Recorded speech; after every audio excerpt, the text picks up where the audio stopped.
Good morning, everyone. This is our sixth lecture of engineering thermodynamics. In last lecture, we have seen one numerical based on the pressure. This is second numerical. On a piston of 10 centimeter diameter, a force of 100,000 Newton is uniformly applied. Find the pressure on the piston. We know that the definition of pressure is force per unit area. Here, force that is 1000 Newton and diameter of piston is given. We can calculate area from this diameter. Diameter is given in centimeter, first of all converted into meter. Diameter of piston d, small d, is equal to 10 centimeter, which is equal to 0.1 meter. Now area is pi by 4 d square. The force applied on the piston F is equal to 1000 Newton. The formula of pressure is force upon area. Force is F, which is 1000 Newton upon area. We have to calculate area. Area is equal to pi by 4 d square. We put the values and we will get the answer 127,307 Newton per meter square. If we convert it into kilonewton per meter square, it will be 127.307 kilonewton per meter square. Next problem. The tube contains an oil of specific gravity 0.9 to a depth of 120 centimeter. Find the gauge pressure at this depth in kilonewton per meter square.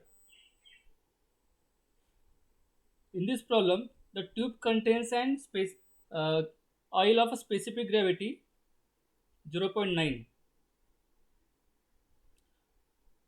and in the depth of 120 centimeter. We know the formula rho gh. P is equal to rho gh. Rho is the density of fluid, g is a acceleration due to gravity, and h is a depth or height. First of all, we will convert this specific gravity into density. We know that specific gravity is the ratio of density of particular fluid divided by density of water, and density of water is 1000. If we want to convert specific gravity into density, then we have to multiply specific gravity by 1000. Then its density will be 0.9 into 1000, which is equal to 900. Depth of the oil tube, which is h, is equal to 120 centimeter. We will take it in meter. Therefore, it will be 1.2 meter. Formula for pressure is rho gh. Here rho, we have taken rho as 0.9 into density of water, and density of water is 1000. Therefore, value of rho is 0.9 into 1000 into g is 9.81 and h is 1.2. We got answer 10594.8 Newton per meter square, because this formula will give you answer in Newton per meter square. Now we want to convert it into kilonewton per meter square. Take this point, 3 numbers left. It will be 10.595 kilonewton per meter square. Next problem. A vacuum recorded in the condenser of a steam power plant is 740 mm of Hg. Find the absolute pressure in the condenser in Pascal. Pascal means Newton per meter square. The barometer reading is 760 mm of Hg. Barometer reading means atmospheric pressure, and atmospheric pressure is a 760 mm of Hg. What we do while calculating vacuum pressure or vacuum, absolute pressure. If the vacuum is given and we want to calculate absolute pressure, then we have to subtract vacuum from atmospheric pressure. Here vacuum is recorded in the condenser is 740 mm of Hg. Barometer reading is 760 mm of Hg. Then absolute pressure of a condenser is barometer reading minus vacuum. Barometer reading is 760, vacuum is 740. It is equal to 20 mm of Hg. Now we have seen the relation between mm of Hg and Pascal. Mm of Hg and Pascal, that is Newton per mm square. If we multiply mm of Hg with 133.4, it will give us value in Newton per meter square. I have written here, since 1 mm of Hg is equal to 133.4 Newton per meter square, we have to multiply by 133.4 to 20 will give, it will give 2668 Newton per meter square, and Newton per meter square is a Pascal. Next problem, a vessel of cylindrical shape, of diameter 50 centimeter and 75 centimeter height, and the height of that cylinder is 75 centimeter. It contains 4 kg of gas. Contains 4 kg of gas. Mass of gas is a 4 kg. The pressure measured with manometer indicates 620 mm of Hg. 620 mm of Hg is a height now in term of, or we can say head pressure in term of mm of Hg. Above the atmosphere, it is above the atmosphere. Okay, above the atmosphere means it is positive. When barometer is 760 mm of Hg, when barometer reads 760 mm of Hg, determine the absolute pressure of the gas in the vessel in bar, specific volume and density of the gas. First of all, let us find pressure. Barometric pressure means atmospheric pressure is 760. Diameter of vessel D is 50 centimeter, which is equal to 0.5 meter. Height of the vessel H 75 centimeter, which is equal to 0.75 meter. Mass of the gas in vessel 4 kg. Manometer reading 760 mm of Hg above the atmosphere. It is above the atmosphere. Look at the value. 620 is less than 760, but it is mentioned that it is above the atmosphere. It means it has taken barometer reading as 0 and it has measured above the barometer reading. Okay. The barometer reading is 760, means atmospheric pressure is 760 mm of Hg. Now the volume of vessel, we know pi by 4 d square into height. Area into height. Volume of any vessel is the area into height. Area is pi by 4 d square into height. Since the volume is pi by 4 into 0.5 square into 0.75, its volume is 0.147 meter cube. The volume of cylinder is 0.147 meter cube.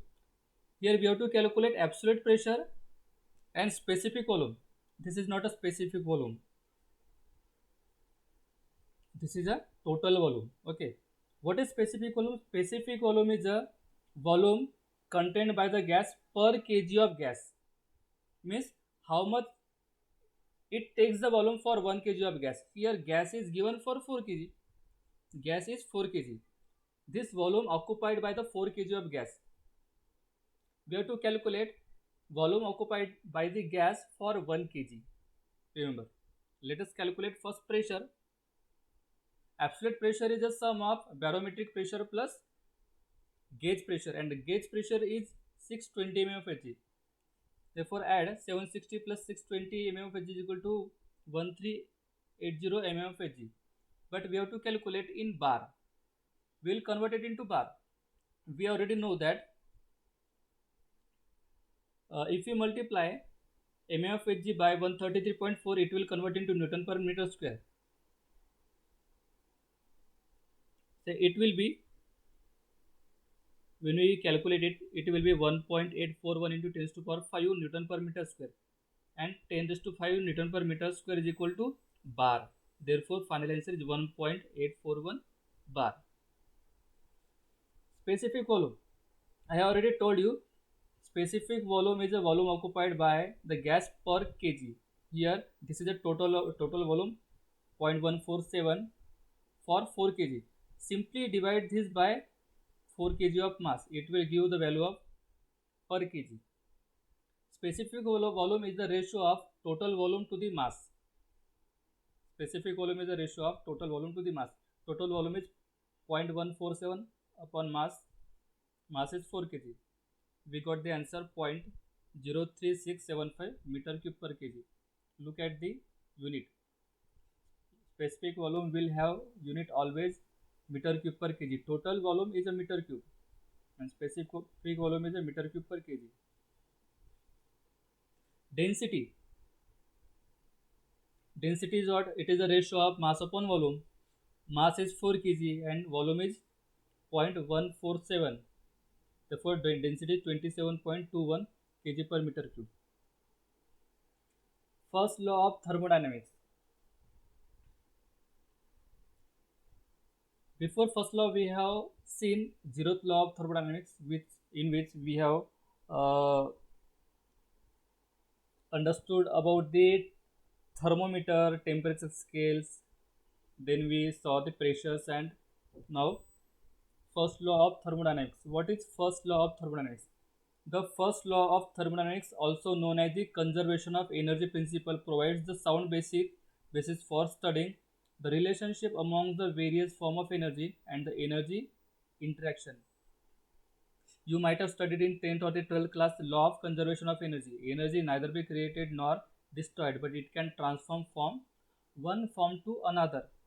This is the first law of thermodynamics in a simple sense. Based on the experimental observation, the first law of thermodynamics stated that energy can neither be created nor destroyed during a process. It can only change the form. In universe, energy is constant. In universe, energy is constant. Suppose we are working on a system and energy released by the system, obviously it will go to the surrounding. And when we add energy in a system and surrounding, it will give a total value. Therefore, in universe, always energy remains same. Only it changes its form. We have taken one example also. One block is falling from a particular height. When it was on a particular height, steady on a particular height, it has some potential energy. When it started falling, the potential energy decreases and kinetic energy increases. When we sum up it, it gives the total potential energy what it was initially. Hence, by the law of conservation of energy, the net work done by the system is equal to the net heat supplied to the system. The first law of thermodynamics can be therefore be stated as follows. Now, particularly for the thermodynamics, we have concluded to work and heat transfer. Work transfer and heat transfer. We have uh, concluded the law of conservation of energy to work transfer and heat transfer, and we call it as heat and work is a mutually convertible. Look at here. When system undergoes a cyclic system, then the net heat supplied to the system from the surrounding is equal to the net work done by the system on the surrounding. When system undergoes a thermodynamic cycle, then the net heat supplied to the system from the surrounding is equal to the net work done by the system on the surrounding. It means first law states that when the surrounding supplies particular quantity of heat to the system, system produces same quantity of work. It means heat given to the system is equal to work done by the system. It means heat and work is a mutually convertible. Therefore, we can call it as a thermodynamic cycle. We are talking about thermodynamic cycle. Thermodynamic cycle is a closed system. Initial and final point is the same. Therefore, we take cyclic integration. Cyclic integration is represented at integration sign and circle at the center of the sign. Therefore, cyclic integration of dq is equal to cyclic integration of dw. Whenever we write q, we should use the delta q. Whenever we write w, we should use delta w, because heat and work are not the property. Here I have used the d, but it should be delta. Heat and work are not a property. Therefore, these are not a point function. These are path functions. Since these are path functions, its differential is inexact. Whenever the differential is inexact, we have to use a delta q or delta w, where this sign represents the sum of complete cycle, or as I told you, Heat and work are mutually convertible. Heat and work are mutually convertible. What does it mean? When we supply heat to the system, it produces same amount of work. When we supply work to the system, gives it rejects same amount of heat. When we supply 10 joule of heat, it will produce 10 joule of work. When we supply 10 joule of work, it will produce 10 joule of heat. Yes, heat and work is mutually convertible. But this is not the case all the time. First law represents it. First law gives it. But there are some limitations of first law also. But since energy can neither be created nor destroyed, the total energy associated with the system conservation remains constant. We will see Joule's law here. In the Joule's law, we will come to know that the whatever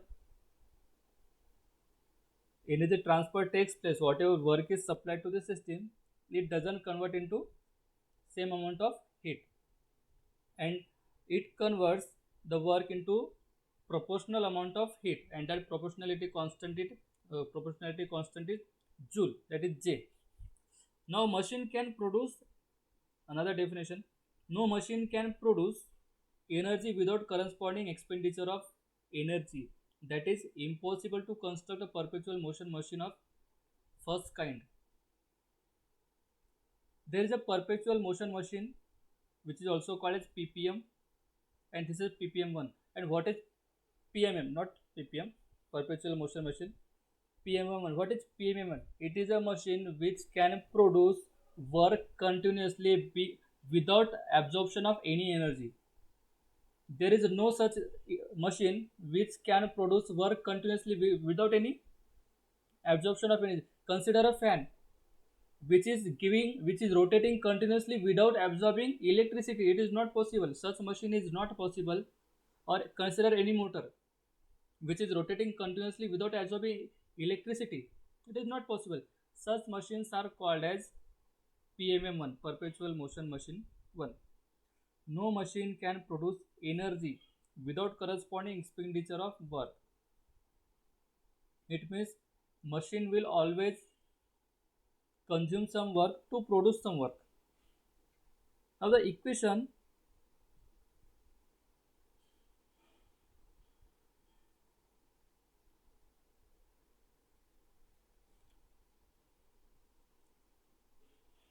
equation of first law of thermodynamics is Q is equal to delta E plus W. Now what is delta E? Delta E is just stored energy plus W. This equation comes uh, from the Joule's experiment, that whenever work is supplied to the system, that system produces the heat, but it doesn't produce the heat in the total form or in the equivalent form, but it produces the heat in the proportional of work supplied, and that proportional is a J, Joule's constant. Why it does not produce the same amount of heat or the equivalent amount of heat? Because some part of energy is stored and remaining amount is converted. Therefore heat supplied is equal to stored energy plus work done. Now if we write, this is a internal energy, change in internal energy. I will talk you about what is internal energy. Stored energy is a sum of external energy plus internal energy. If we consider external energy as zero, external energy means kinetic energy and potential energy. If the kinetic energy and potential energy are zero, only internal energy left, then we write it is a delta U. Delta U is equal to Q minus W. It means whenever we supply heat, it produces less amount of work, and the difference of heat and work is the internal energy. This is a Joule's experiment. Joule's experiment consists of a closed container which is thermally insulated, which is completely insulated. Whatever heat produced inside the container cannot leave, or no heat interaction takes place between container and surrounding. Consider this container as a system, and everything outside is a surrounding. Means there is no heat interaction between system and surrounding. It is a closed insulated container, contains the water, contains the water at a particular temperature.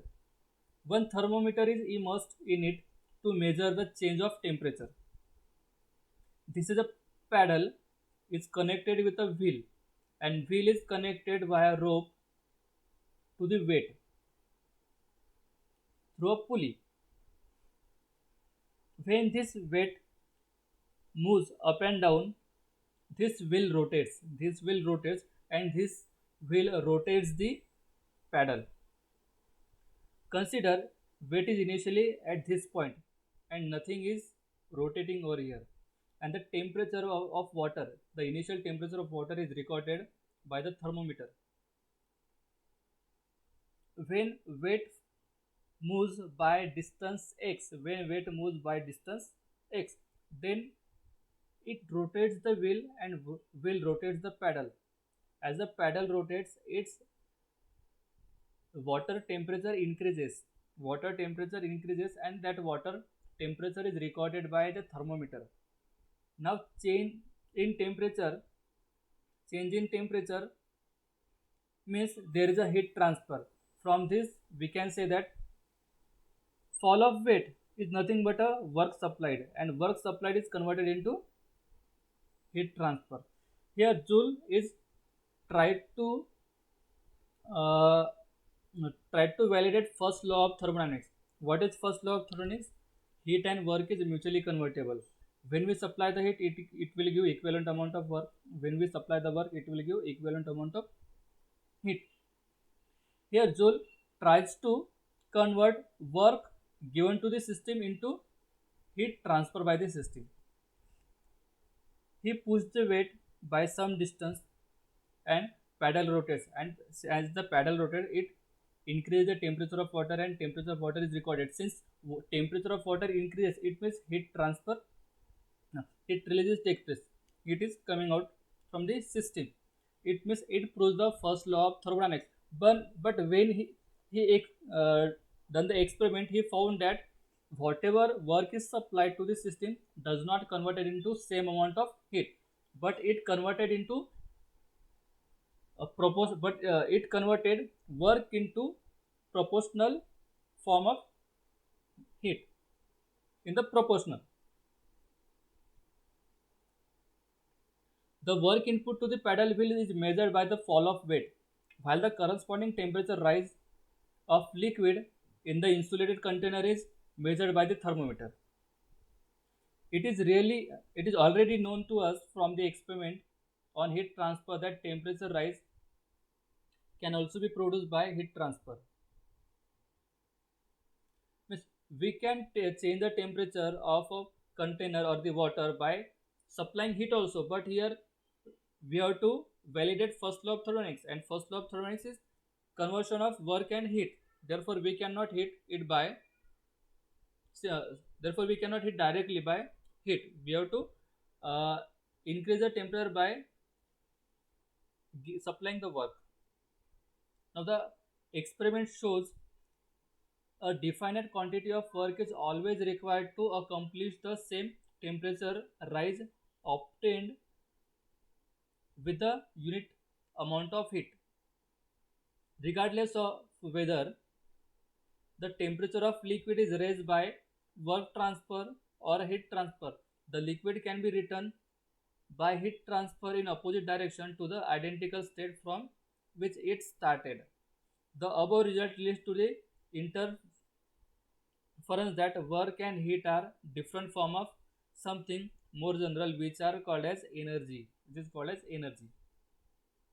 It can be stated as an invariable experience that whenever a physical system passes through a complete cycle, the algebraic sum of work transferred during a cycle is a cyclic integration of dW bears a definite ratio to the algebraic sum of heat transfer during a cycle.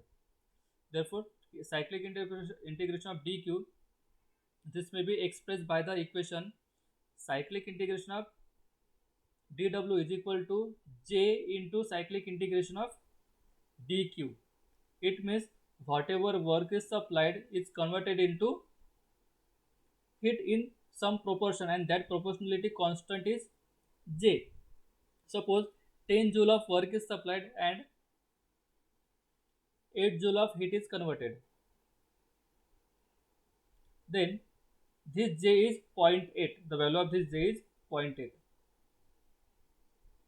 Where J is a proportionality constant and known as a mechanical equivalent of heat in SI unit, the unit of J is unity, that is 1 Newton meter per joule. The unit is written as 1 Newton meter per joule. Actually, Newton meter is itself a joule and divided by joule. Okay, the means we can say it is a unity, therefore it doesn't carry any unit, but we can write as Newton meter per joule. Perpetual motion machine of first kind, I have already explained that perpetual motion machine is the machine which can produce the work continuously without absorbing any kind of energy. The device that violates the first law of thermodynamics is called as perpetual motion machine of first kind. The simple definition is that the machine which violates the first law of thermodynamics. What first law of thermodynamics says? Heat and work is mutually convertible and both are the energy. It means when work is produced, it should have absorbed some heat. Without absorbing any heat, the machine cannot produce work. But the perpetual motion machine is the machine which produces the work without absorbing any form of energy. Therefore, it violates the first law of thermodynamics. Therefore, a device which violates the first law of thermodynamics is called as perpetual motion machine of first kind. There can be no machine which would continuously supply mechanical work without some form of energy disappearing simultaneously. Such a frictious machine is called a perpetual motion machine of first kind, in brief PMM1.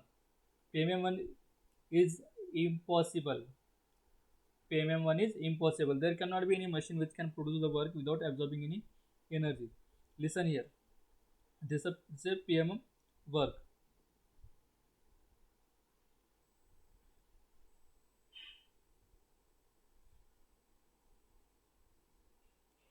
Now the calculation of work. Let us consider a cylinder. The force is acting on a piston, and the piston displaced by the distance dx. Force into displacement is a work. dw is equal to force into displacement. Displacement is a dx. For the gas pressure being P, the force may be given as force equal to pressure into area. Pressure is a force upon area. Therefore, force is equal to pressure into area. Therefore, here we can write